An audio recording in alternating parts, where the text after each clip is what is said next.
everybody, Tony D with another hot take, and this one's a bit philosophical, I guess. So I dropped a dish in my kitchen, right?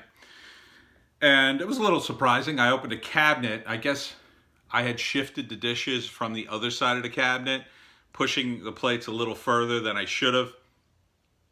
And that pushed a bunch of other dishware and put it out of whack, and it was leaning against the other door.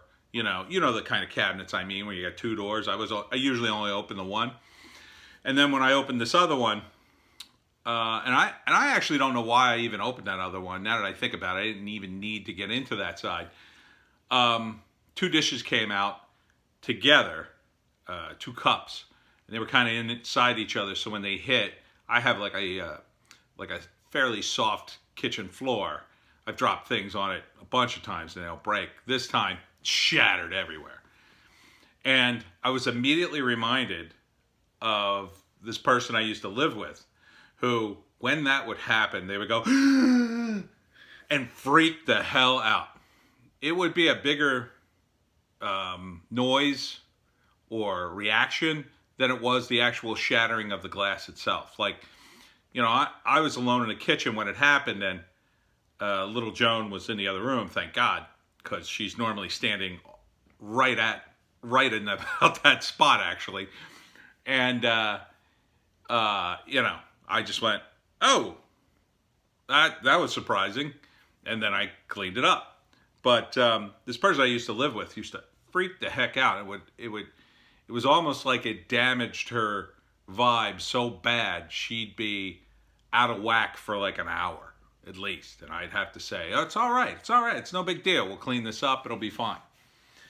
And as I'm cleaning up and thinking about that, I was thinking that's kind of where the world is. I feel like that's where the world is now, or at least the United States.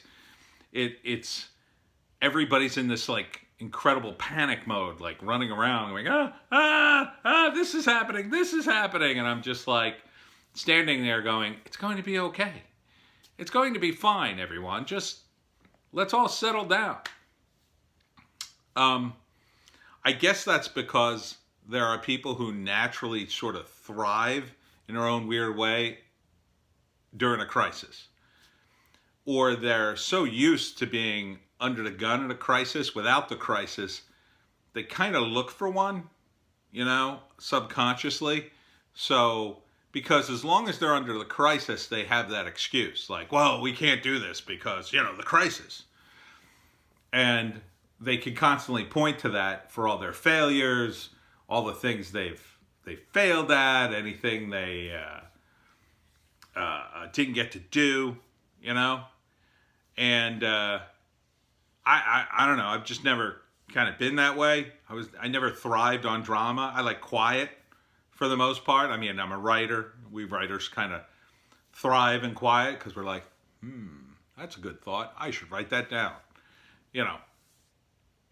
So it was just interesting to me in that moment. I was like, this is the world right now. The world is a panicky person who can't tolerate the slightest things going wrong. And a lot of that, I think, is reflected in the young people who are protesting. I think it's part of their entitlement that they can't tolerate anything out of place. One thing out of place means no, this won't work. And that's the weird thing. Like, the longer you live, you realize, things are constantly out of place. Things are constantly out of whack.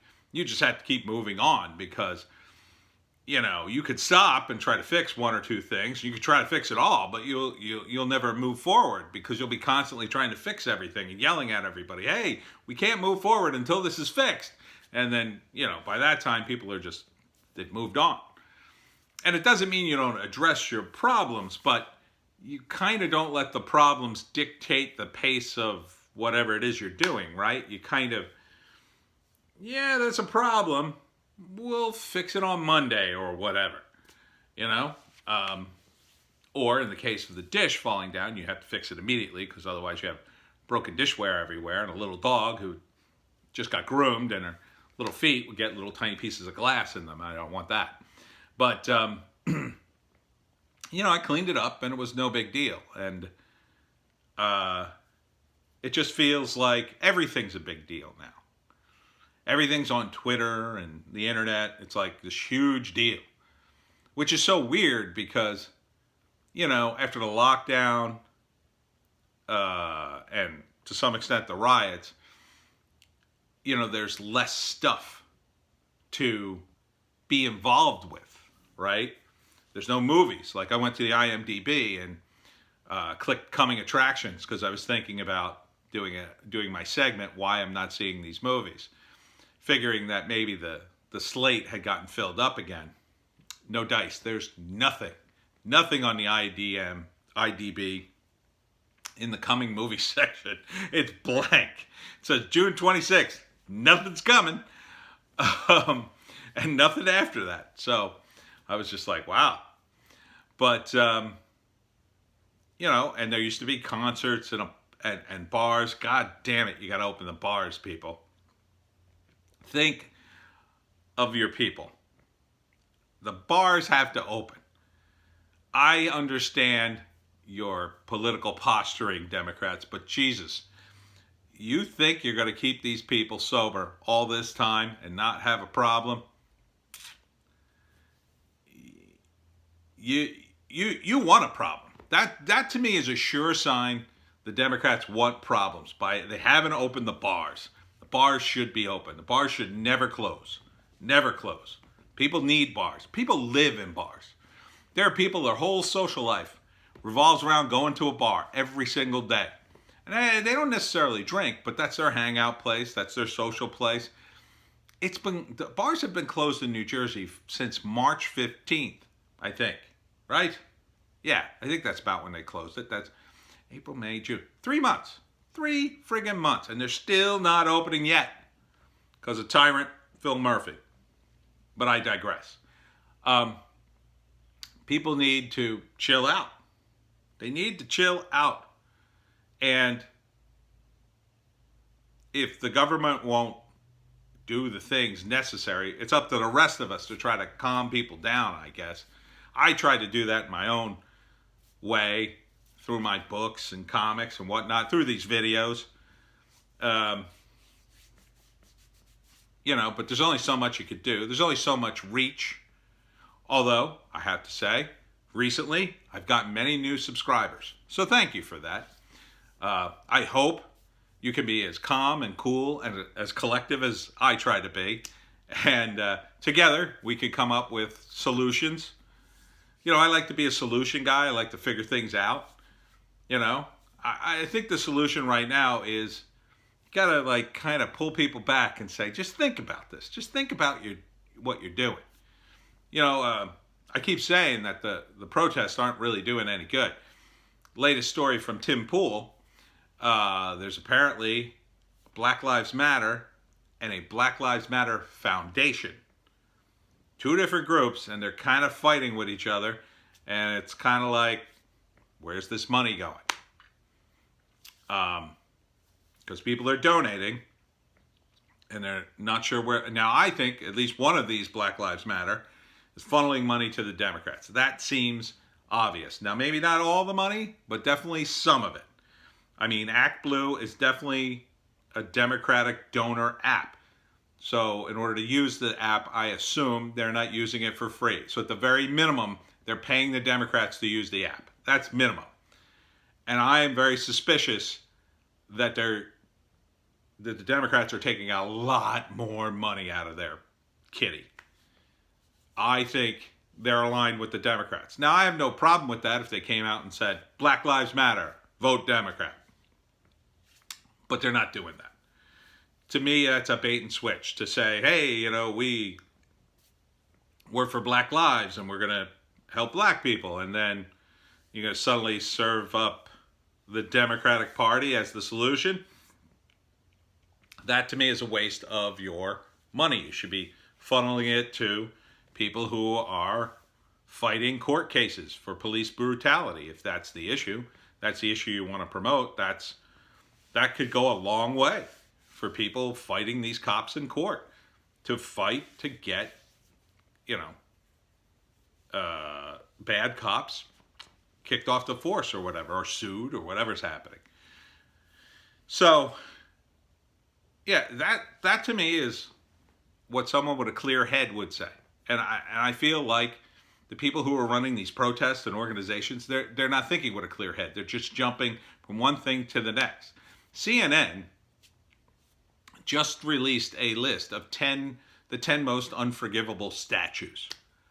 Now that to me is a clear, as they say, dog whistle to people who have been tearing down statues. Go, oh, here's 10 you should totally tear down. That is wrong. Now, it's not illegal. I certainly support CNN's right to broadcast the idiocy they broadcast, but it is wrong to do that, especially now that at least 2 people have gotten seriously injured at one of these statue teardowns, that you would report that. Are you trying to deflect so they don't tear down the giant CNN in front of your studio? They certainly defaced it pretty badly during the riots, didn't they? And by the way, CNN, that should be a pretty big clue that you're not reaching the people you think you're reaching. You're not in control of the people on the street. They don't resonate with your channel anymore. So if you want to do that kind of crap, you know, karma is a bitch. And maybe next time when they breach the doors at CNN, they'll do it in such a way that they know the cops aren't going to be there, or will be able to get there in time before they, God knows, do what to it, or do to you. So I suggest you quit that stuff right now. It's bad enough you do activism and activism news. You know, again, dial it back. Because when you finally make the switch over to conservatism, and that's the rumor, by the way, CNN or MSNBC or one of these major channels is going to flip the script, you're going to get canceled in a big way. And it's going to be ugly. So I say stop it and report the news again. And if you're not, I'm not going to watch it. No. I mean, I'll watch you for the clown world circus that you perform every once in a while and mention things, although I will not provide the link for that. No, thank you. And somebody asked me to provide links for stuff I say. I sometimes do that if I feel that it's important or it's a link I want you to read. First off, you should try to archive your links to prevent further hits to the articles that you're linking if you don't like the site, like CNN. Otherwise, you should look it up yourself. I mean, Google's pretty easy to use. Despite all their wokeness and bias, you type in the right words, boom, it comes up. Somebody asked me, give me some links to the craziness at the Chaz. I mean, that couldn't be simpler to do. I talked about the machete-wielding guy. You type in machete and Chaz, boom, he comes as it's the first video that pops up. So, that's the search engine, right? You type in 2 unusual words and you usually narrow the list down pretty much. There's not a lot of guys running around with machetes, and there's even fewer of them in the Chaz. So, there you go. Just a little hot tip for the Google. But I guess what I'm saying, before I make this video any longer, is everyone calm down. Relax. It's just a dish.